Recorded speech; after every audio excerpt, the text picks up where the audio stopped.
To the Lord, we're literally like his everything.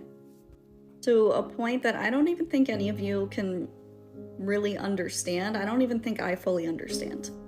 I was having a really hard time. Was it last week, 2 weeks ago? I don't even know. When I'm stressed out, I kind of become a bit forgetful in that area. I was crying. When I say I was crying, I was crying. I was having a hard friggin' day. And I came in and I was ready to go to war in the spirit and just like demand from God that he take this burden that is broken off of me because I was done with it. And I was just sobbing my eyes out in prayer, and the Lord gave me a vision.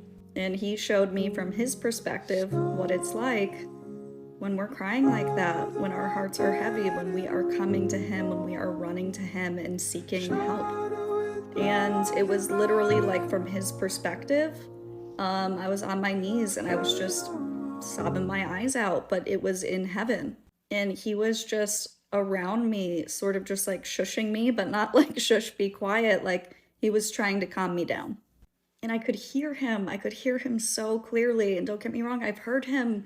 I've heard his voice audibly. It's just when he gives you moments like this, they are so incredibly special. But what was so wild about this is when he was calming me down, he had a tiny little jar with him. And with that tiny little jar, he was collecting my tears. And with that vision, it immediately snapped me out of how I was feeling, because that's scripture exactly. It's Psalms 56:8. You keep track of all my sorrows. You have collected all my tears in your bottle. You have recorded each one in your book. Then he told me to go take a nap. And I'd been up since 4 a.m. and I just cried my eyes out, so I was more than okay with that. And I just knew he was going to show me what he does with our tears. And I woke up on the dot 1 hour later. And he showed me a vision of that same bottle, except the top had a gold wrap to it. And he placed white hydrangeas in it right next to my bed.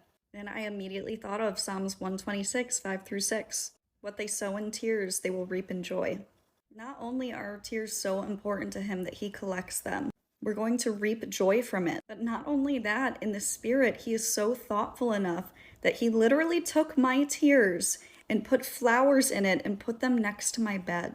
And this to me was one of those moments where God is so real, you can't deny him at all.